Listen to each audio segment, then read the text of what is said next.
నమస్తే, welcome to Suman TV. ఎండు చేపలు అమ్మే వ్యక్తి సెల్ ఫోన్లు తయారు చేస్తాడట. పాలు బ్రెడ్ అమ్మే వ్యక్తి టీవీలు తయారు చేస్తాడట. కూరగాయలు అమ్మే వ్యక్తి బూర్జ్ ఖలీఫాను కట్టాడట.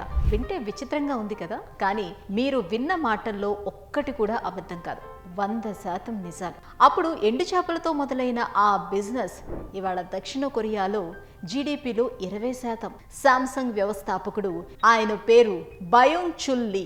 ఆయనదే ఈ సక్సెస్ స్టోరీ. ఈ సక్సెస్ స్టోరీని చూసే ప్రతి ఒక్కరూ వీళ్లలాగే జీవితంలో మీరు సక్సెస్ అవ్వాలని 6 JVR మనస్ఫూర్తిగా కోరుకుంటోంది. South India famous astrologist and gemologist Lakshmi Ganapathirao Jamalapuram 6 JVR ద్వారా ఇండియాలో అతి తక్కువ ధరకే నవరత్నాలను, జాతిరత్నాలను అందిస్తున్నారు. పూర్తి డీటెయిల్స్ కోసం కింద నెంబర్కి కాల్ చేయండి.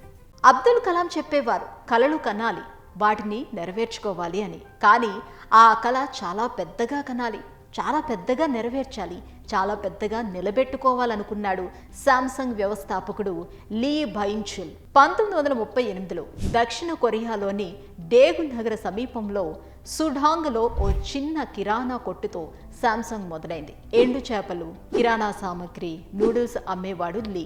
సుడాంగ్ నుంచి ఈ బిజినెస్ ను దేశంలోని అనేక ప్రాంతాలకు విస్తరించాడు. కట్ చేస్తే కొన్ని రోజుల్లోనే శాంసంగ్ కిరాణం బిజినెస్ దక్షిణ కొరియాలో టాప్ 10లోకి వచ్చింది. పక్క దేశాల్లోకి కూడా ఫుడ్ ఎక్స్పోర్ట్స్ స్టార్ట్ అయ్యాయి. ఇంతలోనే కొరియా యుద్ధం, దేశమంతా ఢమాల్. 1950లో యుద్ధంతో కొరియా 2 ముక్కలైంది.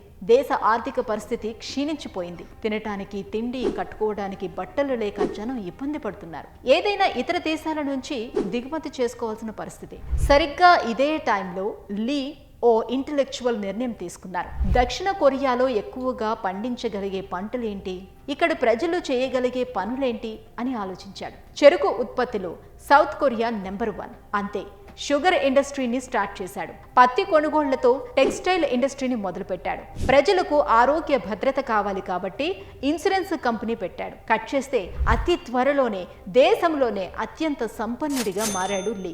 లాభాలు వచ్చేటప్పుడు ప్రయోగాలు చేయటం చాలా ఈజీ అవుతుంది. దీనికి తోడు కొరియా ప్రభుత్వం కూడా లీకి బాగా సాయం చేసింది. లీ వల్ల వ్యాపారాలు పెరిగి ఉద్యోగాల కల్పన పెరిగింది. ఫలితంగా గవర్నమెంట్కు ట్యాక్స్ రాబడి పెరిగింది. దీంతో లీ ఏదడిగితే అది ఇవ్వటం మొదలుపెట్టింది. ఈ బలంతోనే 1969లో తన పాలకు, చేపలకు, చక్కెరకు సంబంధం లేని ఎలక్ట్రానిక్స్ రంగంలోకి అడుగుపెట్టాడు. ఇదే లీ లైఫ్లో అతిపెద్ద టర్నింగ్ పాయింట్.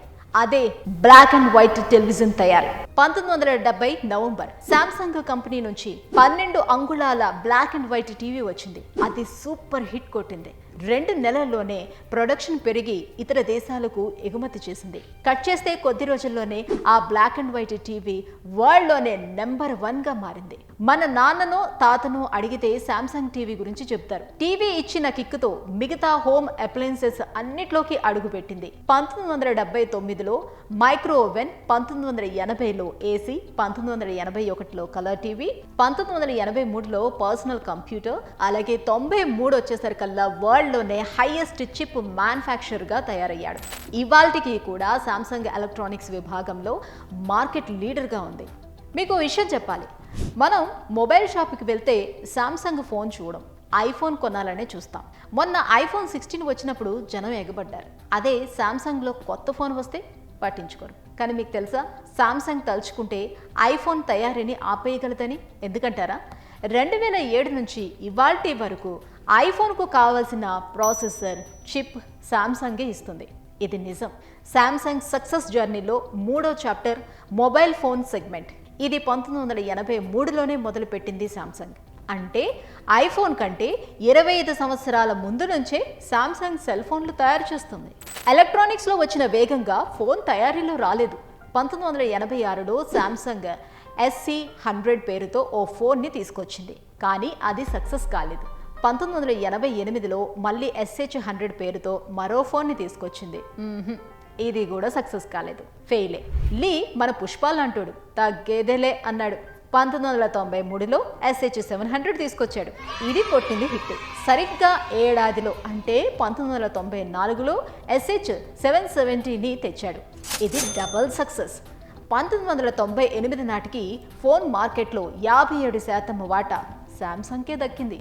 2011 నాటికి ప్రపంచంలోనే లార్జెస్ట్ స్మార్ట్ ఫోన్ మ్యానుఫ్యాక్చరర్గా మారిపోయింది సామ్సంగ్. 2022 వరకు ప్రపంచంలో సామ్సంగ్ను కొట్టినోడే లేడు. ఆ తర్వాత యాపిల్ కొంచెం ముందుకు వెళ్ళింది. మళ్ళీ దాన్ని సామ్సంగ్ వెనక్కి తీసుకునే ఛాన్స్ కూడా ఉంది. ఎలక్ట్రానిక్స్, మొబైల్ ఫోన్స్ మాత్రమే కాదు, biologics, engineering, marine insurance, heavy industries, hotels, textiles, defence, equipment, medical, వరల్డ్లోనే largest ship building company, construction company అనే బిజినెస్లు సామ్సంగ్ సొంతం. మీకు తెలుసా, దుబాయ్లో ఉన్న బుర్జ్ ఖలీఫాను, మలేషియాలో ట్విన్ టవర్స్ను నిర్మించింది కూడా సామ్సంగే అని. అయితే సామ్సంగ్ చరిత్రలో ప్లస్లే కాదు, మైనస్లు, ఆరోపణలు కూడా చాలా ఉన్నాయి. 2017లో Samsung vice chairman Yang arrest అయ్యాడు.